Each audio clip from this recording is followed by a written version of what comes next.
हे friends, तो आज हम इस चैप्टर का एग्जाम्पल नंबर 7 डिस्कस करने वाले हैं और इस एग्जाम्पल में मुझे कहा गया है कि हमारे एग्जाम्पल नंबर 3 के अंदर जो इक्वेशन गिवन थी उसे हमें कंप्लीटिंग द स्क्वायर मेथड का यूज करते हुए सॉल्व करके दिखाना है। सो फ्रेंड्स, जो हमारा एग्जाम्पल 3 था उसके अंदर जो इक्वेशन गिवन थी वो थी 2x² - 5x + 3 = 0। यानी कि इस क्वेश्चन के अंदर मुझे इस इक्वेशन को सॉल्व करना है by using the method of completing the square. तो आइए दोस्तों शुरू करते हैं। लेकिन friends, completing the square method की तरफ बढ़ने से पहले हमें ये तो चेक करना चाहिए ना कि जो हमारी क्वाड्रेटिक इक्वेशन है वो स्टैंडर्ड फॉर्म में गिवन है या फिर नहीं। सो फ्रेंड्स, मैं यहां देख सकता हूं कि सबसे पहले मेरे पास x² की टर्म है, उसके बाद x की टर्म है और सबसे लास्ट में मेरी कांस्टेंट टर्म गिवन है। यानी कि मैं कह सकता हूं कि जो मेरी क्वाड्रेटिक इक्वेशन है वो ऑलरेडी स्टैंडर्ड फॉर्म में ही है। यानी कि अब मैं अपने कंप्लीटिंग द स्क्वायर मेथड की तरफ बढ़ सकता हूं। सो फ्रेंड्स, जो हमारा मेथड है उसका सबसे फर्स्ट स्टेप क्या होता है? राइट, उसके सबसे फर्स्ट स्टेप के अंदर हमें हमारे x² के कोफिशिएंट को 1 बनाना होता है। लेकिन दोस्तों, मैं इस इक्वेशन के अंदर देख पा रहा हूं कि जो हमारा x² है उसका कोफिशिएंट तो 2 है। तो फ्रेंड्स, अब इस 2 को 1 कैसे बनाया जा सकता है? क्या किया जाए?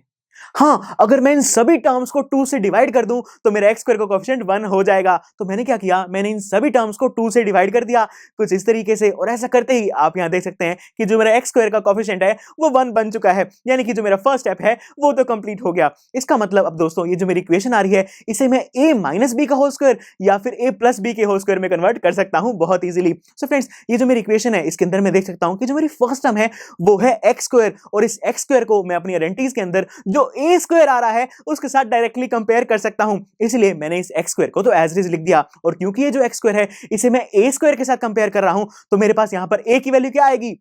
राइट, यहां पर मेरे पास a की वैल्यू आएगी x, यानी कि जो मेरा a है वो x के इक्वल है। तो चलिए दोस्तों, अब आगे बढ़ते हैं। इसके बाद जो मेरी सेकंड टर्म है वो है -5/2x, x यानी कि a। इसका मतलब दोस्तों, मेरी इस टर्म के अंदर भी a आ रहा है, और अगर मैं अपनी आइडेंटिटीज को ध्यान से देखूं तो वहां पर a² के अलावा सिर्फ 2ab वाली टर्म्स ही ऐसी हैं जिनके अंदर a आता है। यानी कि मैं अपनी इस टर्म को 2ab में कन्वर्ट कर सकता हूं। लेकिन दोस्तों, यहां जरा ध्यान से देखिए, जो मेरा 5/2x है वो नेगेटिव है, यानी कि -5/2x है। इसका मतलब मैं इसे -2ab बना सकता हूं, +2ab तो नहीं बना सकता। इसका मतलब मैं अपनी इस क्वाड्रेटिक इक्वेशन को a - b के होल स्क्वायर में कन्वर्ट करना स्टार्ट करूंगा। तो आइए दोस्तों, अब जो हमारी मिडिल टर्म है इसे -2ab में कन्वर्ट करना स्टार्ट करते हैं। सो फ्रेंड्स, -2ab में सबसे पहले आया -2 × a। यहां पर a क्या है?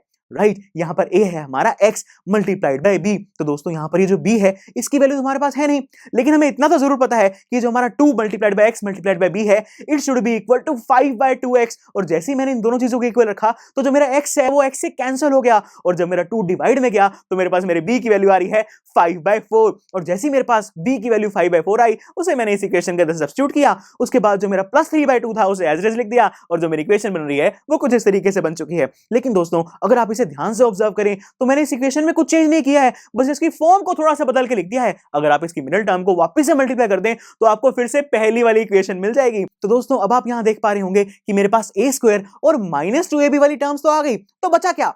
राइट, मेरे पास बच गया +b², लेकिन इस इक्वेशन के अंदर +b² तो है नहीं। इसका मतलब अब टाइम है मेरे सेकंड स्टेप को अपनाने का, जो कि होता है add and subtract b²। So friends, मैंने क्या किया, इस इक्वेशन की जो फर्स्ट 2 टर्म्स हैं उन्हें तो एज इट इज लिख दिया। इसके बाद मैंने b के स्क्वायर को यानी कि 5/4 के स्क्वायर को ऐड भी किया और 5/4 के स्क्वायर को सब्ट्रैक्ट भी कर दिया, जैसे कि आप यहां देख ही सकते हैं। सो फ्रेंड्स, मैंने यहां पर जिस चीज को ऐड किया था उसे ही सब्ट्रैक्ट भी किया। इसका मतलब इस इक्वेशन पे तो कोई इफेक्ट नहीं पड़ा, और जो लास्ट में +3/2 था उसे मैंने एज इट इज लिख दिया। सो फ्रेंड्स, अब मैं यहां देख सकता हूं कि जो मेरी फर्स्ट 3 टर्म्स हैं वो कैसी दिखाई दे रही हैं। राइट, वो मुझे दिख रही है a² - 2ab + b² जैसी, और हम अपनी आइडेंटिटीज के अंदर देख सकते हैं कि हमारे पास a² + b² - 2ab किसके बराबर होता है? Right, it is equal to a - b का होल स्क्वायर। यानी कि इन तीनों ही टर्म्स को कंबाइन करके मैं लिख सकता हूं x - 5/4 का होल स्क्वायर, और जो लास्ट वाली 2 टर्म्स हैं उन्हें मैंने एज इट इज लिख दिया। तो फ्रेंड्स, अब क्योंकि मैं यहां पर x की वैल्यू निकालना चाहता हूं इसलिए मैं अपनी कांस्टेंट टर्म्स को राइट हैंड साइड पर लेकर गया और उन्हें सॉल्व करना स्टार्ट किया। सो फ्रेंड्स, यहां पर सबसे पहले जो मेरा 5/4 का होल स्क्वायर है उसे मैंने सॉल्व करके लिखा 25/16, क्योंकि 5 का स्क्वायर 25 होता है और 4 का स्क्वायर 16 होता है। इसके बाद मैंने इन दोनों ही फ्रैक्शंस का एलसीएम लिया, और सॉल्व करने के बाद जो मेरी फाइनल इक्वेशन आ रही है वो है x - 5/4 का whole square is equal to 1/16। लेकिन दोस्तों, मैं तो यहां पर x की वैल्यू निकालना चाहता हूं, और मैं देख सकता हूं कि जो मेरा x है उसके ऊपर तो होल स्क्वायर लगा हुआ है, यानी कि मुझे इस स्क्वायर को हटाना होगा। और ऐसा करने के लिए मैंने इस इक्वेशन की जो दोनों ही साइड्स हैं वहां पर अंडर रूट लगा दिया कुछ इस तरीके से, और ऐसा करते ही जो मेरा होल स्क्वायर था वो अंडर रूट से कैंसिल कैंसिल हो गया और जो मेरी इक्वेशन बनकर आ रही है वो आ रही है x minus 5/4 is equal to 1/16 का अंडर रूट। लेकिन दोस्तों यहां पर ये जो 1/16 का अंडर रूट है इसे मैं क्या लिख सकता हूं, इसे मैं लिख सकता हूं प्लस माइनस 1/4, क्योंकि हम ये बहुत अच्छे जानते हैं कि जब भी हम किसी चीज के ऊपर अंडर रूट लगाकर उसे सॉल्व करते हैं तो जो हमारा आंसर आता है उसके साथ प्लस और माइनस दोनों के ही साइन लगाए जाते हैं। यानी कि दोस्तों मैं ये कह सकता हूं कि मैं x माइनस 5/4 को प्लस 1/4 के इक्वल भी लिख सकता हूं और x माइनस 5/4 को माइनस 1/4 के इक्वल भी लिख सकता हूं, कुछ इस तरीके से। तो दोस्तों जब मैंने अपने x माइनस 5/4 को प्लस 1/4 के इक्वल रखा तो वहां से सॉल्व करके देखिए मेरे पास x की वैल्यू क्या आ रही है, राइट वहां से मेरे पास x की वैल्यू आएगी 3/2 और जब मैंने x माइनस 5/4 को माइनस 1/4 के इक्वल रखा तो वहां से सॉल्व करने के बाद मेरे पास x की वैल्यू आ रही है 1।